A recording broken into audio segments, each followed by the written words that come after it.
Rad ima naslov Osvoboditev Koroške. Zdaj, jaz sem seveda vključil tudi ta vojaške dogodke, nisem vedel, da bo gospod imel tudi to. Zdaj pa ne vem, bom videl, ali bo to skrajšal ali pa ni škoda tudi dvakrat slišati eno in isto reč. Dvojezična Koroška je bila od priključitve Avstrije k nacističnemu Tretjemu rajhu 12. marca 1938 njegov sestavni del. Pod priključitvijo ali Anschlussu, ki je postal zgodovinski termin, so pripravili domači nacisti, kajti nacizem je bil v Avstriji, tako kot v Nemčiji, avtohton pojav in ravno Koroška je imela v vsem Tretjem rajhu največji odstotek članov nacistične stranke, kar je vsekakor vplivalo na njen status v okviru rajha. Nacistična oblast je Koroško predvidevala tudi kot alpsko trdnjavo, kjer bi se skoncentrirale vse preostale nemške sile in jo branile do konca. Temu so služila tudi utrjevalna dela. Ja. Te vloge pa Koroška zaradi hitrega in učinkovitega prodora zavezniških sil ni mogla več opraviti.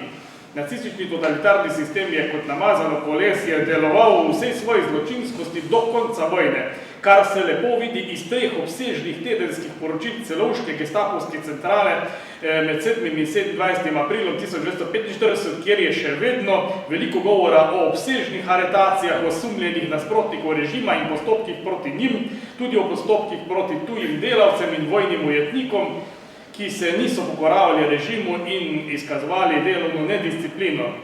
Na konec vojne zasedbo Koroške in prevzem oblasti pa se je pripravljalo tudi odporniško gibanje, tako oblastni komite KPS in pokrajinski odbor OF, ki sta sklicala širšo konferenco aktivistov Osvobodilne fronte na Zavrhu na Šmarjetu v Rožu od 10. in 11. aprila 1945. Kot tudi partizanska vojska pod poveljstvom štaba Koroškega odreda, ki je še pred prihodom sil Jugoslovanske armade zasedla in osvobodila nekatere kraje in celotne predele, tudi severno od Drave, kot smo tudi danes že slišali.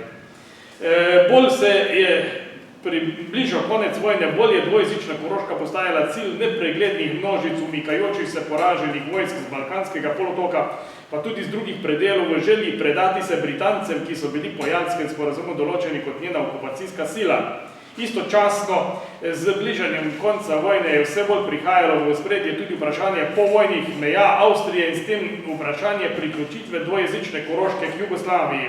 Prizadevanje sil Jugoslovanske armade, v katero so bile vključene tudi slovenske partizanske enote, je torej šlo po eni strani v smeri zasledovanja umikajočih se nasprotnikov sil in preprečitev njihovega umika, njihovo zajetje, torej po drugi strani pa tudi v smer čim prejšnje zasedbe Koroškega ozemlja in s tem postavitve zavezniških sil pred izvršeno dejstvo, kar bi predstavljalo osnovo za povojno priključitev.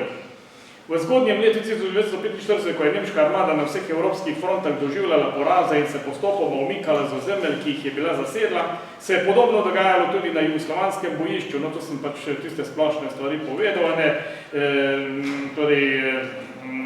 Sile general-polkovnika Aleksandra Lera, ki so štele okrog 400.000 mož, poleg njih tudi okrog 200.000 mož pripadnikov sil domačih nasprotnikov, zlasti sile NDH, črnogorski četniki, po premestitvi bojev na slovenska tla tudi sile slovenskega domobranstva, slovenski četniki in drugi, z njimi se je umikalo tudi veliko civilnega prebivalstva.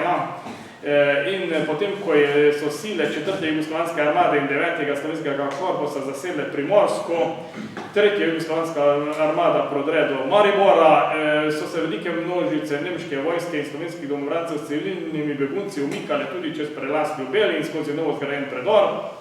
Ko so bili zasedeni vsi prehodi na karavankah, tudi Ljubelj pa jim je ostala kot edina še mogoča smer umika iz Celjske kotline preko Šaleške in Mislinske doline proti Dravogradu in Viču ter proti Labotu in po Mežiški dolini čez prelaz Kolmec na Libuško polje pri Plibergu.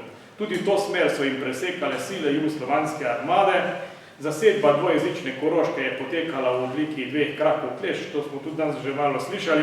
Njihov zahodni krak je predstavljal motoriziran odred 4. jugoslovanske armade, oblikovan 3. maja 1945 na Bazovici. Njegov jedro je otvorila 11. dalmatinska udarna brigada, vzhodni krak pa enote 3. jugoslovanske armade z dvema polkoma bolgarske armade.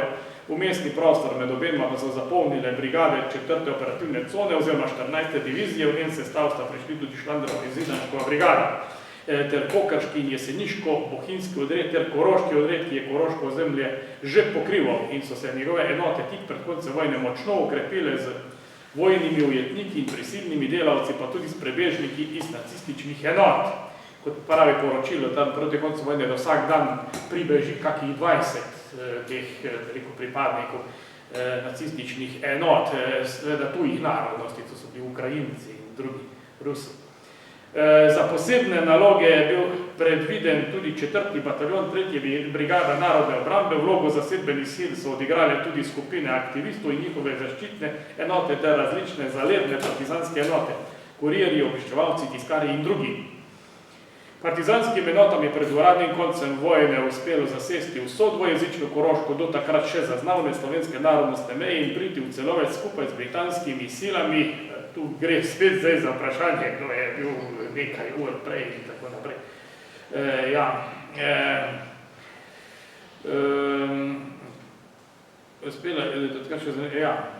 Priti v Celovec skupaj z britanskimi silami ter zapreti prehode čez Dravo in s tem preprečevati umik poraženim vojskam. Ta strategija jugoslovanskih sil je bila v prvi vrsti namenjena zaključnemu dejanju revolucije, ki je ob narodnoosvobodilnem boju vedno bolj prihajala na dan, preprečiti zlasti umikajočim se silam domačih nasprotnikov predajo zahodnim zaveznikom, ki bi jih tako so predvidevali in tako so svojo vlogo razumeli tudi oni sami, lahko v novem vojnem spopadu med dotedanjimi zavezniki, ki bi utegnili slediti, oborožili in jih uporabili na svoji strani, No, se spomnim, mimo grede, tudi moj oče, kot partizan, se je v koncu vojne srečal s temi ljudmi in se je tudi dobro spomnil, da so rekli, Englezi nas bojo ponovno oborožili, onda v novi rat. Tako so govorili, čase, ko so se umikali. Ja, je še imel srečo, da je ostal živ.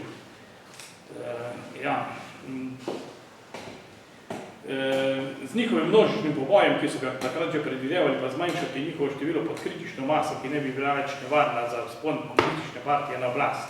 Kar zadeva nemške sile, je ta strategija gotovo v skladu s strategijo zaveznikov, da se čim bolj ovira njihov organiziran umik na njihovo narodno ozemlje, kjer bi utegnili nadaljevati odpor proti zaveznikom, ki so bili odtlej na ozemlju Nemčije in Avstrije okupacijske sile. V dneh med 10. in 14. majem je tako prišlo do hudih bojev na območju Borovl, Doliča, Dravograda in Poljane, se pravi Poljana dvakrat, Dravograd, Dolič in Borovlje. Z hudimi izgubami na obeh bojujočih se straneh in tudi med umikajočimi se civilisti. Kot je znano, so se tisti, ki so se umikali iz Ljubljanske kotline preko Ljubelja, uspeli prebiti do zaveznikov, ki so zanje osnovali ujetniško taborišče, največje med njimi na Vetrinskem polju, tisti, ki so se umikali v smeri Mislinske in Mežiške doline, pa so se morali deloma predati na Poljani 13. maja, kar velja za nemško vojsko, sile domačih nasprotnikov pa so se 14. maja po celodnevnih bojih pri Dravogradu in Poljani uspeli prebiti na Pliberško polje, kjer so se morali na pritisk Britancev naslednjega dne predati jugoslovanskim silam. Ujetnike so zmagovalci v več kolonah vodili v notranjost države, civiliste so večinoma kmalu izpustili, veliko število zlasti ustašev in črnogorskih četnikov ter pripadnikov SS pa, kot vemo, je končalo na krajih množičnih pobojev, ki jih odkrivajo v zadnjih desetletjih. Veliko pa jih je izpustilo tudi jugoslovanska, ujetniška taborišča, kjer so prav tako mnogi umrli od lakote in bolezni ter zaradi nehumanega ravnanja. Kar nekaj preživelih, zlasti nemških oficirjev, se je vrnilo domov šele nekaj let po končani vojni. O tem je napisal seveda eno pretresljivo knjigo svojih spominov, eden od teh, Ferdinand Fabian, ki je lansko leto izšla v slovenskem jeziku. Bil je v Mariboru, doma sicer je bil po izvoru Južni Tirolec in je bil inženir gozdarstva, stroki tolmač pri eni ustaški diviziji. Zajet je bil pa ravno pri Dravogradu 12. maja 1945 in je dal skozi tisti marš lakote, najprej do Maribora peš, potem pa v Vojvodino. Usoda domobrancev z Vetrinskega polja pa je prav tako splošno znana. Kot kažejo najnovejše raziskave, so partizanski obračuni silami domačih nasprotnikov sicer v omejenem obsegu potekali že na dvojezičnem Koroškem v času kratkotrajne zasedbe za strani jugoslovanske armade. To je mlajši zgodovinar na Koroškem, Florian Tomas Rulic, se s tem ukvarja in je njegova knjiga išla tudi v slovenskem jeziku. seveda mu tudi mnogi oporekajo.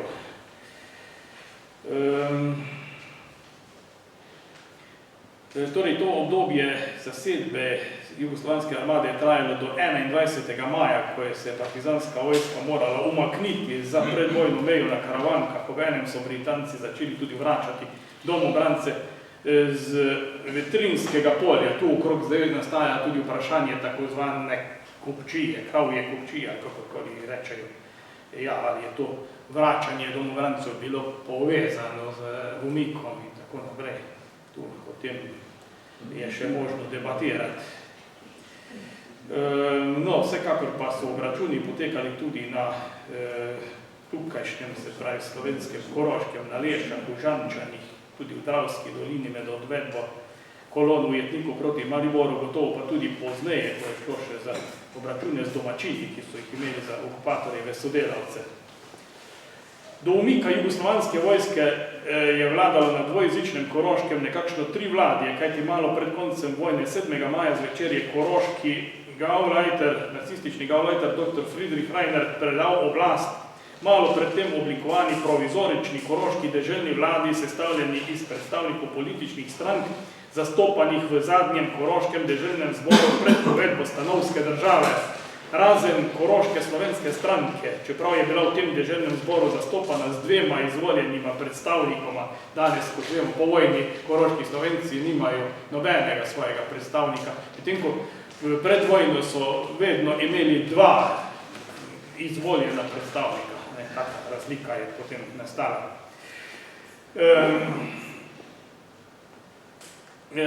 Ta vlada, ki je sicer vabila v svojo sredino tudi predstavnike slovenskega odporniškega gibanja, a so pogovore z njo odklanjali z utemeljitvijo, da je v njej še preveč takih, ki so sodelovali z nacističnim režimom. Tudi sam predsednik Hans Piš, ki je moral pozneje za to odstopiti, je oblikovala nekakšne svoje varnostne sile, ki so skrbele za red. Druga sila, ki je razpolagala z največjo realno vojaško močjo, je bila britanska zasedbena uprava, ki jo je predstavljal štab 5. britanskega korpusa 8. britanske armade z generalom Charlesom Kirtlejem kot poveljnikom. Tretja sila je bila jugoslovanska armada, katere del so bile tudi slovenske partizanske enote. Pričakovati je bilo, da tako 3 vladje ne bo moglo trajati dolgo in da bo med posameznimi subjekti prihajalo do konfliktov. To je pravilno predvideval imenovani britanski general, zato je pred zasedbo Koroške dal svojim podrejenim poveljnikom posebna pisna navodila, kako naj ravnajo ob stiku z Titovimi silami. Na vsak način naj se izogibljajo spopadu z njimi, dokler ne bo iz glavnega štaba zavezniških sil za Sredozemlje prišlo novih navodil. Lahko pa jih ovirajo. Jugoslovansko zasedbeno oblast je po vojaški plati zastopala komanda Koroškega vojnega področja, ki jo je štab 4. operativne cone ustanovil 12. maja 1945 za številnimi komandami mest, tudi Celovško, s krajevnimi stražami, v katere se je vključilo tudi veliko domačinov, po politični plati pa pokrajinski narodno-sodilni odbor, ustanovljen na zborovanju 16. maja v prostorih Celovške gimnazije iz predstavnikov koroških Slovencev in nemško govorečih Korošcev. V smislu priprave na omenjeno zborovanje in zaradi ureditve razmer ter priprav na priključitev se je inkognito prebila v Celovec članica slovenske narodne vlade Vida Tomšič. Zauzela se je, da bi na Koroško prišel sposoben oznovski kader, ki je kmalu tudi prispel. Ozna za Koroško, ki se je tedaj naselila v vili bivšega celovškega nacističnega župana, je takoj začela z delom in z svojimi okrožnimi pooblaščenci in s pomočjo 4. bataljona 3. brigade narodne obrambe ter jurišne čete Kokrškega odreda, poleg bežečih nacistov in vojnih zločincev aretirala tudi 263 Korošcev, ki so jih imeli na seznamih, narejenih že med vojno. Po koncu vojne pa so jih še popravljali in dopolnjevali. 105 med temi je bilo žensk, 98 aretiranih, od tega 37 žensk se ni nikoli več vrnilo in veljajo do danes za pogrešane. Vsekakor je šlo za osebe, ki so imele določeno vlogo v preganjanju koroških Slovencev, nekatere tudi še v času plebiscita, ker pa niso prišle pred sodišče, visi nad postopki z njimi senca dvoma in so vse skozi predstavljale nekakšno jabolko spora med Avstrijo in Jugoslavijo. Drobni konflikti med Britanci in partizani pa so se do odhoda slednjih dogajali vsak dan. Kljub protestom so Britanci ovirali gibanje partizanskih enot, razoroževali posamezne partizanske skupine, trgali jugoslovanske plakate in sežigali jugoslovanske zastave. Obenem pa so, kot izhaja iz partizanskih spominov, tudi potrebovali drug drugega in bili v stanju nekakšnega prisilnega sodelovanja. Ozemeljske zahteve, v katerih je omenil tudi naše brate na Primorskem in Koroškem, je prvič neposredno kot cilj osvobodilnega gibanja izrazil v svojem govoru maršal Josip Broz Tito 12. septembra 1944 pri pregledu prve dalmatinske brigade na otoku Visu ob drugi obletnici njene ustanovitve. Prizadevanje za ta cilj pa so tekla že veliko prej od izjave treh partij 1934 preko druge temeljne točke osvobodilne fronte do ustanovitve komisije za meje v začetku 1942, Prežihove brošure z naslovom o slovenskih mejah, dogovoru predstavniku KPS Dušana Pirjevca Ahaca z predstavnikom komunistične partije Avstrije za Koroško, Konradom Bucherjem Andreasom, do njegove aretacije v začetku maja 1944, do končno ustanovitve znanstvenega inštituta pri predsedstvu SNOS, kar je bilo nekaj edinstvenega med vsemi odporniškimi gibanji v Evropi, edino gibanje, ki je imelo svoj znanstveni inštitut in njegovih študij. Vse to pa nič ni pomagalo. No, v tem študiju, oziroma v tem inštitutu je od septembra 1944 dalje deloval tudi koroški slovenec dr. Luka Sinčnik, ki se je po eni zelo čudni in zaviti poti prebil iz Koroške do vodstva slovenskega osvobodilnega gibanja in je potem postal član tega inštituta. Vse to pa ni nič pomagalo, kajti na konferenci zunanjih ministrov zavezniških držav v Moskvi oktobra 1943 so se dogovorili, da bodo Avstriji priznali status prve žrtve nacizma in jo obnovili v mejah pred Anšlusom. Še aprila 1945 je Stalin poslal socialdemokratskemu voditelju Karlu Rennerju pismo, v katerem mu je zagotovil nedotakljivost meja. Pod prisilo Britancev in ob tihi podpori Sovjetske zveze se je morala jugoslovanska vojska umakniti iz Koroške. Na Churchillovo stališče je najbrž vplivalo mnenje njegovega svetovalca Williama Dickena, ki je v posebni spomenici o Koroški tik pred koncem vojne zapisal, da prepričljive večine v korist slovenstva na Koroškem ni zaznati, da je prebivalstvo ostalo pasivno kljub propagandi in novačenju partizanov in da nobenega zagotovila ni, da bi se ponovni plebiscit končal tako, kako drugače kot tisti iz leta 1920, ko je 10.000 koroških Slovencev glasovalo za Avstrijo. Kot osvoboditev so jugoslovansko zasedbo čutili zlasti narodno zavedni in partizanom že prej naklonjeni koroški Slovenci. In tudi levo usmerjeni nemško govoreči Korošci. Ni izključeno tudi, da ni prisotnost partizanov in jugoslovanska opcija ponovno vsaj začasno prebudila narodne zavesti, tudi pri tistih, ki so bili v nacionalnem smislu že mlačni. Vendar se je situacija z odhodom jugoslovanske vojske spet obrnila v škodo Slovencev. Zlasti tisti, ki so podpirali protinacistični odpor, so morali še desetletja po vojni poslušati očitke, da so nekakšni jugokomunisti, mnogi med njimi, ki so hoteli delati politično kariero, so da ne bi izpadli kot izdajalci koroške domovine, naredili vse, da bi svoje sodelovanje z jugoslovanskimi silami prikrili ali vsaj omilili, opravičili in tako naprej. Spričo komunističnega režima, ki se je gradil v Jugoslaviji in njegovih ekscesov, v katerih se je vse bolj vedelo tudi na Koroškem in tudi britanskega pritiska, je bilo navdušenje nad priključitvijo k Jugoslavijo med koroškimi Slovenci vse manj. Dvojezična Koroška je bila na to predmet pogajanj na mirovni konferenci v Parizu, ozemeljske zahteve Jugoslavije so se vse bolj manjšale, nazadnje so ostale le še na hidroelektrarnah Žvabek in Labot z okolico, nazadnje je izginilo še to. Leta 1949 je bilo dokončno odločeno, da Koroška ostane v Avstriji, leta 1955, torej jutri bo natanko 60 let, pa je bila podpisana avstrijska državna pogodba, v kateri so bile meje med državama dokončno zakoličene. Tako in smo prišli do danes, ko spet ni meja. Skratka, stvari.